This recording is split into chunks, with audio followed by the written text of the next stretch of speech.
شہری جمعیت اہل حدیث نارائن کھیڑ کے دفتر اور الفرقان اسلامک لائبریری کا آج بعد نماز جمعہ مسجد ابراہیم نارائن کھیڑ میں افتتاح عمل میں آیا۔ اس لائبریری میں اسلامی کتابیں موجود ہے۔ لائبریری ہر روز 4:30 تا 6:30 تک کھلی رکھی جائے گی۔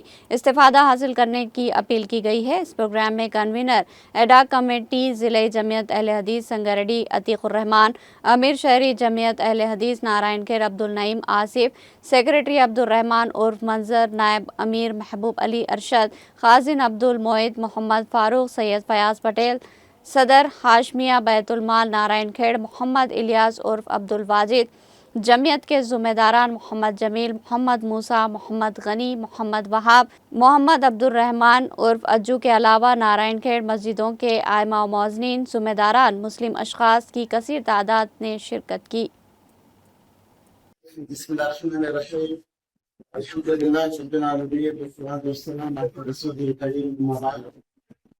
یہ بڑی خوشی کا موقع ہے کہ آج 31 اکتوبر 2025 عیسوی کو ہم یہاں دارالفرقان لائبریری نارائن کھیڑ میں جمع ہے۔ دارالفرقان لائبریری، یہ لائبریری اگرچہ کہ بہت پرانی ہے اور ایک زمانے سے یہاں خدمت انجام دیتی بھی آ رہی ہے اور اس کے روح رواں ارشد صاحب یہاں پہ ماشاءاللہ موجود ہیں، لیکن دوبارہ جب شہری جمعیت اہل حدیث کا یہاں قیام عمل میں آیا تو پھر دوبارہ اس کی تجدید کی جا رہی ہے اور یہ جمعیت کے آفس کی بھی یعنی ری اوپننگ ہو رہی ہے۔ لائبریری اصل میں یہ علم کے مراکز ہوتے ہیں۔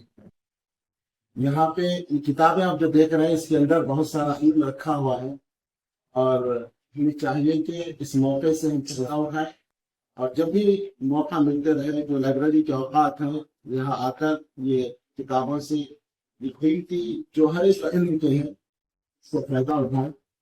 اگر ہم علم سے جڑے رہیں گے تو فکری اور فساد سے ہم اپنے آپ اور اپنی نسلوں کو محفوظ رکھ سکیں گے۔ آپ دیکھیں کہ قرآن کا سب سے پہلا جو حکم ہے وہ اقرأ بسم ربک الذی خلق، پڑھیے۔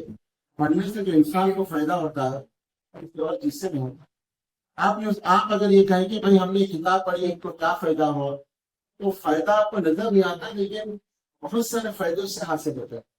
جیسے اگر آپ کہیں کہ میں نے آج ایک موز کھا لیا تو یہ کیا فائدہ ہوا، اس کا میں فائدہ ہوگا آپ کو ظاہر، ضروری نہیں کہ آپ کو وہ فائدہ نظر آئے۔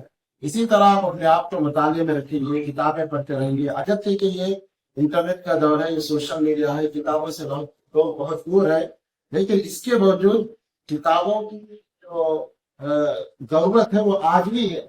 کتابوں سے جو فائدہ ہوتا ہے وہ آج بھی ہوتا ہے کہ انسان کتابوں کو پڑھنا شروع کرے۔ تو اس موقع پر ہم شہری جمعیت اہل حدیث کے امیر صاحب اور ذمہ داروں کو مبارکباد دیتے ہیں کہ انہوں نے یہ ایک اچھا فیصلہ لیا اور دوبارہ اس لائبریری کو انہوں نے اس کی تجدید کی ہے، اور ہم آپ نارائن کھیڑ والوں کو مبارکباد دیتے ہیں تمام لوگوں کو۔